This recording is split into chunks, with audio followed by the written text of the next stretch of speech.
ဘဝကခရီးတစ်ခုပဲတဲ့ကျွန်တော်တို့တွေဒီခရီးလမ်းတစ်လျှောက်မှာလူပေါင်းများစွာနဲ့ဆုံတွေ့ခွင့်ရခဲ့ကြပါတယ်တချို့ကအမှတ်တရကောင်းတွေပေးခဲ့တယ်တချို့ကသင်ခန်းစာတွေပေးခဲ့တယ်တချို့ကတော့မျက်ရည်နဲ့အတူကြီးပြင်းလာအောင်သင်ပေးခဲ့ကြတယ်တချို့ကအချိန်ခဏလေးပဲရှိခဲ့ကြတယ်တချို့ကဘဝစာမျက်နှာတစ်ခုလုံးကိုပြောင်းလဲပေးခဲ့ကြတယ်ဘယ်လိုပဲဖြစ်ဖြစ်ပေါ့လေကျွန်တော်တို့ဆုံတွေ့ခဲ့ဘူးတာကကံကြမ္မာရဲ့အစီအစဉ်တစ်ခုအောက်မှာပါအချိန်တန်တော့လဲကြုံဖြစ်အောင်ကြုံခဲ့ကြရတယ်လို့အချိန်ကြတော့လဲခွဲဖြစ်အောင်ခွဲကြရတာပါပဲဒါဟာလေမမြဲခြင်းသဘောအနိစ္စပါဒီနေ့ကျွန်တော်နှလုံးသားထဲမှာအမုန်းတရားမရှိတော့ပါဘူးနာကျင်မှုတွေကိုအမှတ်တရအဖြစ်တင်ထားလိုက်တယ်အမားတွေကိုသင်ခန်းစာအဖြစ်လက်ခံယူထားတယ်နောင်တတွေကိုတော့လေထဲမှာလွတ်ပေးလိုက်ပါပြီပင်ပန်းစရာတွေကိုမတွေးတော့ဘူးလေးပင်စရာကိုမထမ်းထားတော့ဘူးနာကျင်စရာတွေကိုလည်းစုပ်ကင်မထားတော့ဘူးဝမ်းနည်းစရာတွေကိုလုံးဝအစမဖော်တော့ဘူးတဘာဝအတိုင်းလေးသာပြီးဆုံးသွားပါစေတော့ကျွန်တော်နဲ့လမ်းခွဲသွားသူတွေကိုလည်းကျွန်တော်ကိုလမ်းခွဲခဲ့သူတွေကိုလည်း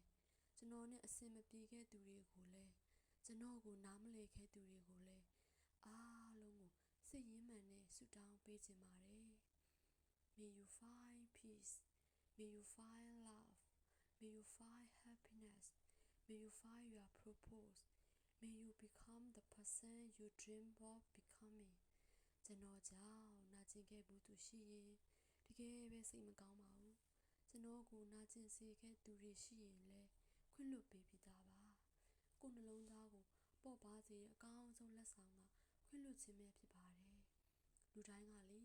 ကိုယ့်အချိန်နဲ့ကိုယ်သင်ယူနေကြတာပါလူတိုင်းကကိုယ့်တိုက်ပွဲနဲ့ကိုယ်ရှင်သန်နေကြတာပါဒါကြောင့်ကျွန်တော်တို့ပြန်ဆုံဖြစ်မလားမဆုံဖြစ်တော့ဘူးလားတကယ်ပဲဝေးသွားပြီလားမျက်နှာချင်းဆိုင်ဖို့အခွင့်အရေးမရှိတော့ဘူးလားအဲ့ဒါတွေကအရေးမကြီးတော့ပါဘူးအရေးကြီးတာကလေတယောက်နဲ့တယောက်ဘဝကိုကောင်းမွန်တဲ့စိတ်ထားနဲ့ဆက်ရှောက်နိုင်ဖို့ပါမဆိုင်တော့တဲ့အမှတ်တရတွေမပိုင်တော့တဲ့ပတ်သက်မှုတွေ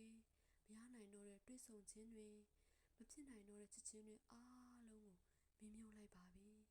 ကျွန်တော်နဲ့ဆုံဘူးသမျှလူတိုင်းကိုစိတ်ငြိမ်းချမ်းမှုရရှိပါစေကျမ်းမာခြင်းတွေပိုင်ဆိုင်ပါစေအောင်မြင်မှုတွေရရှိပါစေကိုရှာဖွေနေတဲ့အိမ်မက်ရည်မှန်းချက်နဲ့ပျော်ရွှင်မှုတွေကိုတွေ့ရှိနိုင်ပါစေအတိတ်ဟာလည်းအတိတ်မှာပဲကြံခဲ့ပါစေအနာဂတ်ဟာမျှော်လင့်ချက်တွေနဲ့ပြည့်နှက်နေပါစေလို့တောင်းဆုပြုလိုက်ပါတယ်ချစ်ချင်းများစွာဖြင့် Professor Dr. ဆိုင်းတော်ကြား